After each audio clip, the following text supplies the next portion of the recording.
All right, shalom. Shalom. First and foremost, we're going to start off giving all praises, all right, facing Jerusalem to Yahweh, Ba'ashem, Yahweh Shai, Ba'ashem, Rekakwadash. Right? Double honors to the apostles and elders of great millstone, our teachers who taught us this word. All right? We're the Hebrew Israelites, all right? Out here again, you know, another Saturday to prophesy the downfall of this God-forsaken kingdom known today as America. Babylon the Great in the scriptures, Sodom and Egypt in the scriptures, all right? But we also out here to proclaim the deliverance and salvation of you so-called Negroes, Latinos, Native Americans, who are the true sons of God, the children of Israel, according to Bible prophecy, man. All right? Today we're going to get into judgment. Again, because I was talking about that last week. You know, you see all these things happening around the earth. You see wars, rumors of wars. You just had this week, the 13-year-old Hispanic Adam Toledo get murdered. As I would say, another one bites the dust at the hand of Esau Edom, all right, the hand of the wicked. Why are all these things going on? Okay, judgment. The judgment of the Lord is being carried out and executed in the earth, man. Mm-hmm. Okay, that's right. So we're gonna get where it begins. It's 1 Peter 4:17. This is 1 Peter 4:17. For the time is come that judgment must begin at the house of the Most High. And if it first begin at us, what shall the end be of them that obey not the gospel of the Most High? Right. See, you say that judgment must begin at the house of the Most High. Which the house of the Most High is you so-called Negroes, Latinos, Native Americans. Jacob, Israel. That's who you are according to the Bible. Because that's where judgment began. You see, judgment began in Israel. Judges were set up in Israel. Go to freedictionary.com and look up the word judge and hold it on deck. Now go to, give me that in Jeremiah 31:7. It's Jeremiah 31:7. For thus saith the Lord, Yahweh Shem Yahweh Shai, sing with gladness for Jacob, and shout among the chief of the nations. Salat, Jeremiah 30:7. Salat, 30:7. Jeremiah 30:7. And it reads, alas, for that day is great, so that none is like it. That means the day of the Lord's judgment, the ultimate judgment. All right? Because the Lord's judgment is being carried out every day. Right? Now, the ultimate judgment, the day is coming, all right, when the Lord is going to completely and utterly destroy this sinful kingdom, all right, which is in the book of Amos, the 9th chapter. Say the sinful kingdom being America, but it's starting with, all right, the people who he set up to be the righteous judges of the earth, who are not supposed to be sinning, all right, who is not supposed to be transgressing the laws, statutes, and commandments of the Heavenly Father, right? Go ahead. It is even the time of Jacob's trouble. Right, see, it's telling you, the time of Jacob's trouble, all right? The Lord has placed us here in this hellhole called America to be judged because we went off, because we forsook and we didn't hearken to his judgments, to his statutes, to his commandments. All right? Go ahead. But he shall be saved out of it. But he shall be saved out of it. Who is that talking about? Go back to 1 Peter 4:18. This is 1 Peter 4:18. And if the righteous scarcely be saved. The righteous, the elect, okay? That's who that's talking about. That's who's going to be saved. Because all Israel is not going to be saved in this time, in this era, all right? In this eon. Go ahead. And if the righteous scarcely be saved, where shall the ungodly and the sinner appear? Right. Where shall the ungodly and the sinner appear? So let's see. Let's go to Amos, the 9th chapter. All right. And one brother hold Judges, the 2nd chapter. We're going to start at the 14th verse. But let's bring that Amos 9 and 8. Start at verse 8 first. Because see, that's what we set up to do. And Judges, the 2nd chapter, is going to break that down. The Lord set up judges, all right, to come out here and tell you what? His judgment, all right? So that when it comes, you won't be able to say, well, I didn't know that there was the law. I didn't know that there was the penalty. I didn't know, you know? When you go into the American judicial system, they have a plea, what is it called? Basically no contest. Yeah, no logos. Where you can plead your case and say, well, I didn't know, or you can give an excuse. That don't work. They don't work like that in the Most High judicial system. You see? Because he set up judges to thoroughly come in, son, bro. Come on. So he set up judges to thoroughly give you the judgment written, man. You know? No stone untouched. And back in the ancient time, stones were used to execute judgment for the penalties against the sin. Go ahead. Now, the ultimate stone, since I said that, is who? Yahweh Shai, the chief cornerstone. So he's coming to lay the judgment down, man. But before he comes to lay the judgment down, he sends forth men to tell you what that judgment is. We're going to get into it. Let's go to Amos 9 and 8. And we're going to see what shall be the reward for the ungodly and those that obey not the gospel. The sinner. Where shall they appear? Let's go ahead. Amos 9 and 8. Behold, the eyes of the Lord, Yahweh Shai power, are upon the sinful kingdom, and I will destroy it from off the face of the earth. Right. So they're going to be destroyed along with the sinful kingdom. That's right. Because see, you so-called Negroes, Latinos, and Native Americans, you have no clue why police officers are constantly killing you in the street. But we tell you the Most High done that, and the individual that got shot wasn't innocent, you'll look at us like we said something weird. But thus said the Bible, it says, whoever perished being innocent, and where were the righteous cut off? You see? So in the eyes of the world, Breonna Taylor, George Floyd, Adam Toledo, so forth and so on, they appear to have been innocent. But nobody's innocent. See, you pay for the sins that you commit, and you're judged for them later. You see? There's a thing called karma in the world, but in the scriptures is what you reap what you sow. So it don't matter what time you've done it, it's going to be a time that you got to pay for what you've done. Right? Go ahead. And I will destroy it from off the face of the earth, saving that I will not utterly destroy the house of Jacob, saith the Lord. So he's not going to utterly. Let's look up that word utterly. Give me that Za'ab. Adam online or? Just straight from the blue letter. Whatever the spirit leads you to look it up, but utterly. You know? He say he's not going to utterly. Going back to Jeremiah 30 and 7, what did he say? Jacob shall be saved out of it.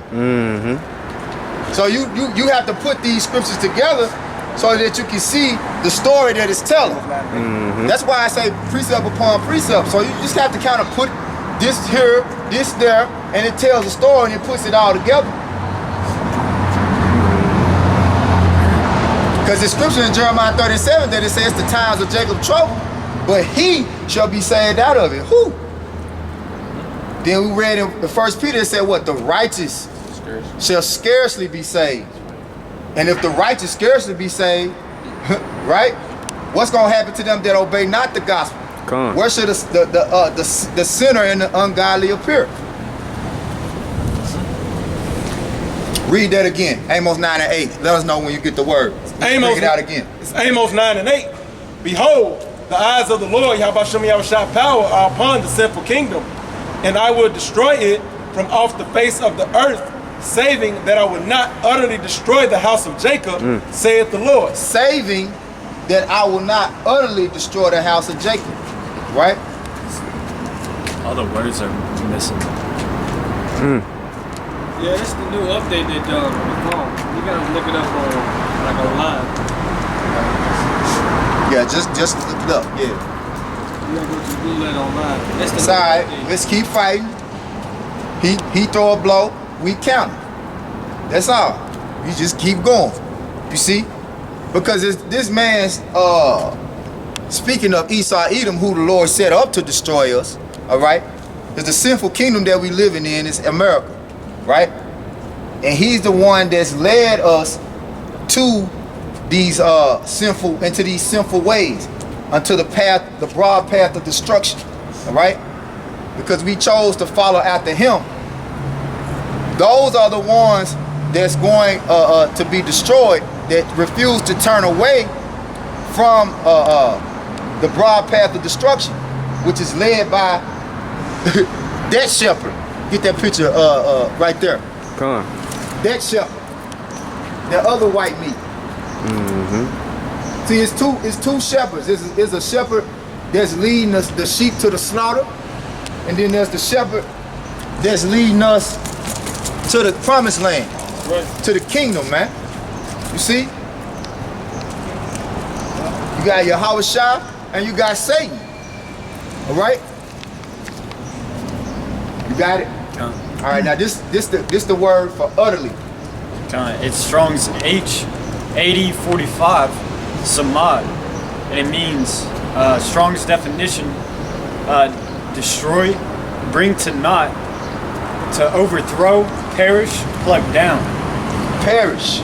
To desolate. Perish. To desolate. So he's not going to utterly and completely cause Jacob to perish. All right? He's not going to make Jacob utterly desolate. Now there is someone, that's another topic, right? Lord we'll get to them.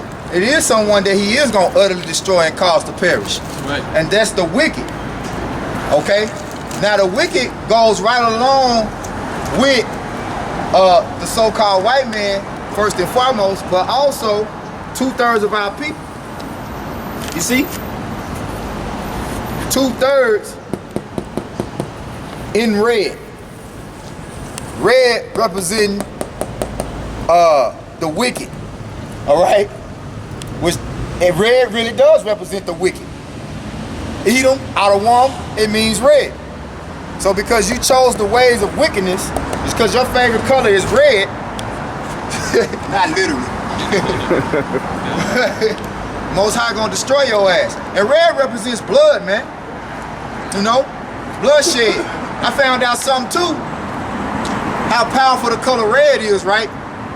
They said that these restaurants strategically use the color red in their advertisement because red incites hunger. And yellow. Red, and so I started paying attention to that shit. I said, damn, Crystal's red, Wendy's red, Chick-fil-A red, Steak and Shake red, Burger King red, McDonald's red. Checkers, yep. So you can't make this shit up. Every fast food restaurant you go to, it's red in its advertisement. There's red on the building. Oh, it's all yellow. Yeah. Yeah. But red in particular, you know. But yeah, yellow too, but most definitely red, right? So this thing that we're in, or this life that we're living, it's a spiritual fight. But most people don't even have a clue what's going on, you know? But when you come to the wisdom, knowledge, and understanding in the judgment of Yahweh Shem Yahushua, then you begin to see everything spiritual. You stop looking at things at face value, man. You know? Every time people come around, we look at what their mindset is.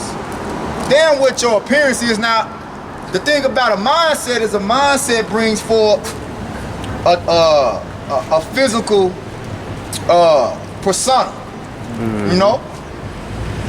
So, what Yahweh Shem Yahushua did for the elect of the nation of Israel is he gave them a mindset to manifest his judgment in the earth.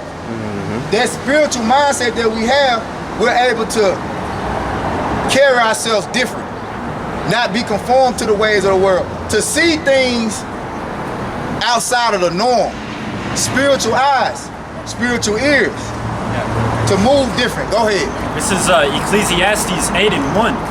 Who is as the wise man, and who knoweth the interpretation of a thing? A man's wisdom maketh his face to shine, and the boldness of his faith shall be changed. Right. So you will see certain type of jakes get shot down in the street, you'll have one mindset about it, and we'll have a whole total different understanding of it. Why? Because the Lord made our wisdom to shine. See, we'll have encounters with police. Matter of fact, the police was on my ass on the way to camp. And I was trying to do a lesson, so I was fucking with my phone, trying to mount it up on my phone mount on my dashboard. And when I looked up, you know, the police was behind me. But I'm knowing the whole time, like, okay, he looking for a reason. So what I'm gonna do, let me stop fucking with that right now. Let me drive speed, let me make sure I'm doing everything straight, you know. But I'm knowing, you know, what he doing, cause he on my ass like, you know, bumper to bumper the whole time. So in my mind, I'm like, okay, I'll praise Yahweh Shimi Hawashah, you know, I'm really trying to do the work. Like, I ain't just on some bullshit, I'm trying to do the work. But Jake be out there on bullshit. And then when the police get in his presence, or he encounters the police, what do? He act even more ignorant. He act like he don't got no, you know what I'm saying? No home training. No home training. No sense. Like, come on, man. The scriptures talk about, I'm roughly quoting, vaguely quoting, where it say, stand not in the way with a evil man. Yeah. It's in the Apocrypha. If brother know what I'm talking about, you can grab it, you know. But and it also say, to simplify it, Matthew 10:16, I send you out as sheep amongst wolves. Be ye therefore wise as serpent and harmless as doves, man. Mm-hmm. All right. So you have to use wisdom, man. Go back to that. Ecclesiastes. Yeah, what you just read, cunt. Ecclesiastes 8:1.